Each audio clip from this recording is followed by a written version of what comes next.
20 years ago on this very day, Spongebob Squarepants aired its very first episode on Nickelodeon right after 1999's Kids' Choice Awards. Of course, Steven Hillenburg had ideas many years prior to this date, and there was that pilot 2 years earlier, but the official beginning of the series as we know it on Nickelodeon was May 1st, 1999. It's an insane milestone, something that not many cartoons or franchises are able to achieve. SpongeBob isn't just a staple in the world of animation, he's a staple in pop culture. This enthusiastic yellow sponge has appeared in just about everything, and if you show a picture of him or quote one of the older episodes to someone on the street, they'll almost definitely know exactly what you're talking about. This is an incredibly special series, but it's also a huge topic discussing the 20th anniversary. Like, where am I actually supposed to begin? Well, I'm gonna keep things relatively small because of the insanely long history of the world of Bikini Bottom, but we'll be going over some of the most important stuff. Let's take a journey back at the very beginning to see how SpongeBob came into existence at all, as well as how the series has lasted this long with no signs of stopping, and what makes it stand out from everything else. What many people don't know is that the sponge we know was basically created in 1989. Steven Hillenburg, marine biologist, decided to take his love for the ocean in a completely different direction by creating educational comics. He made the Intertidal Zone, hosted by two different sea creatures, Rocky the Shrimp and Bob the Sponge, who would eventually become the iconic SpongeBob Squarepants. When Hillenburg decided to make a TV series following a similar path along with his passion for underwater creatures and life, he directly took inspiration from his own comic books. In the early to mid 90s, he began developing concepts for his planned TV series, SpongeBoy Ahoy, with the main character's name being SpongeBoy. This looks a lot more like the guy we know rather than Bob the Sponge, so Steve began to know exactly what he wanted in his character. SpongeBoy's design isn't completely recognizable though because of his pointy shoes, some spit under his teeth, and an alternately colored hat, but it still captured the same feel that would eventually lead to SpongeBob. Taking a look at some of the earliest designs of other characters was really cool, just to see how they've changed since then. Patrick's basically the exact same, so I guess Steve started having a true vision of what his upcoming series would look like. Some characters were way different though, like Mr. Krabs. Just like the grass is green, he still likes money, but his appearance is more round, and his name used to be spelled with a C instead of a K. Mermaid Man and Barnacle Boy were probably two guys that evolved the most into the real series, though it's still amazing to see how everything developed from prototype to the final versions we all know. The name SpongeBoy didn't stick around due to copyright and trademark reasons, so it was eventually changed to SpongeBob Squarepants, which led to a pilot in 1997. It's almost the same thing as Help Wanted with a few small changes, such as a completely new theme. I'm ready,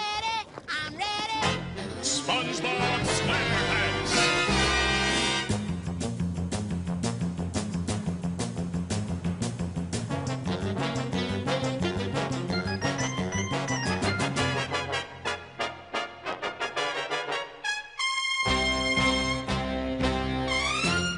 This was the start of it all, and 2 years later it would premiere to the world on Nickelodeon. That's the brief origin of the iconic sponge, but how exactly did he get so popular? And more importantly, how did the cartoon last this long with no signs of stopping? Well, one of the reasons could be that it's such a different type of show in just about any field: humor, setting, and story. The concept of a talking sponge, starfish, and other sea creatures just seems completely out of nowhere, but I think this weirdness worked to its advantage.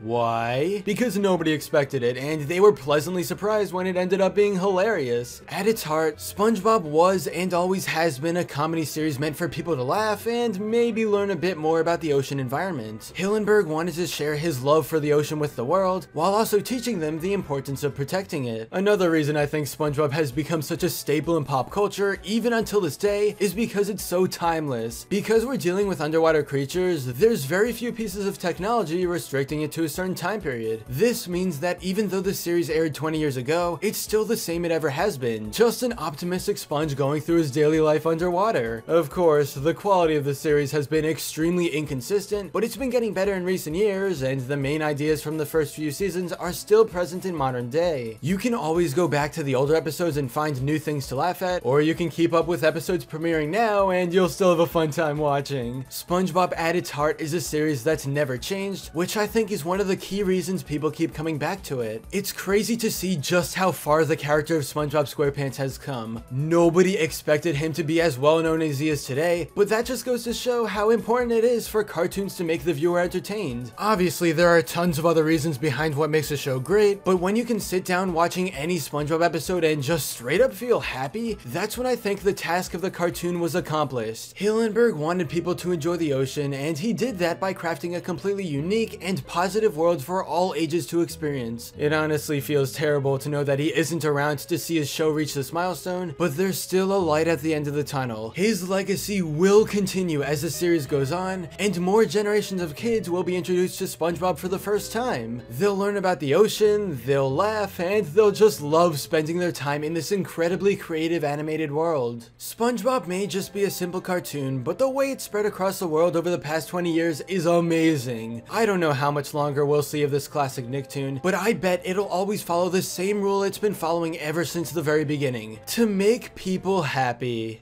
Underwater sunsets sure are beautiful, eh, Squidward? Yeah. Yeah. This is great. Just the three of us. You, me, and this brick wall you built between us. But anyway, that's all for this video. Subscribe for more awesome cartoon videos. Give a thumbs up and comment below, let me know what you think. Thanks for watching, and I'll see you guys next time.